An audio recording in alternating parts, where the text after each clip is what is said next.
सवाल उठाए, कह रही कि सांप्रदायिकरण हो रहा है शिक्षा का। आरएसएस पर भी उन्होंने निशाना साधा। मुझे ऐसा लगता है कि शिक्षा का भारतीयकरण हो रहा है।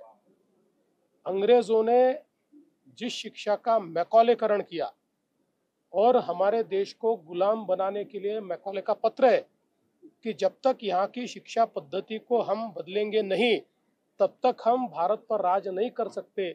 इसका मतलब जो शिक्षा पद्धति उस समय आई थी वो भारतीयों को गुलाम बनाने के लिए आई थी। उस शिक्षा पद्धति में बदलाव करके अगर उसका भारतीयकरण हो रहा है तो इससे किसी को दुख होने का कारण नहीं है। कोई भी जो राष्ट्रभक्त व्यक्ति है वो यही कहेगा कि इसका भारतीयकरण होना चाहिए। मुझे ऐसा लगता है कि सोनिया जी ने इसकी पूरी जानकारी लेनी चाहिए। गणित का एक बहुत ही विकसित स्वरूप हमको देखने को मिलता है, सपोर्ट करना चाहिए। जिस प्रकार से दुनिया की जो पुरानी सभ्यताएं हैं, जिनको प्राचीनतम दुनिया की सभ्यताएं कहा जाता है, जो समाप्त हो गई, उससे पहले भी हमारी संस्कृति और हमारी सभ्यता का अस्तित्व दिखता है और वो पूर्ण विकसित स्वरूप में दिखता है, जिसमें जिस प्रकार के खगोलीय तथ्यों को हम लोगों ने उस समय ढूंढकर निकाला या हमारे उस समय के ऋषियों ने, संतों ने ढूंढकर निकाला, मैं ऐसा मानता हूं कि एक बहुत ही एडवांस्ड इस प्रकार का गणित अगर नहीं हो तो इसको खोजना बिल्कुल संभव ही नहीं है, असंभव इस प्रकार की बात है।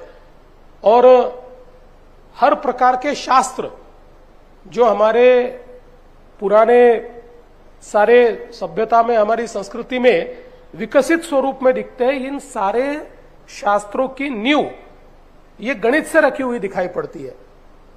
हमारा पंचांग, जो मैं ऐसा मानता हूं कि दुनिया का सबसे पुराना है और सबसे विकसित है, उस पंचांग की नींव भी गणित के आधार पर रखी हुई है। और इसी के चलते दुनिया में इतने सुधारित अवस्था में हमारे देश में जो गणित की परंपरा थी, वो परंपरा शायद अंग्रेजों ने जो नई शिक्षा नीति लाई उसमें कुछ अलग स्वरूप से हमारे सामने आई। जैसा हम लोग जानते हैं कि अलजेब्रा हम लोगों ने सीख लिया, अब हमारा ही गणित ये कहीं ना कहीं अरबों में जाकर अलजेब्रा हो गया और उसको ही हमने सीखा। तो मुझे लगता है कि अब ये बहुत जरूरी है कि ये जो हमारी सनातन संस्कृति है, जिसने इतने वर्षों में अखंडित रूप से हमें ज्ञान दिया है, उस ज्ञान को हम पुनर्प्राप्त करें।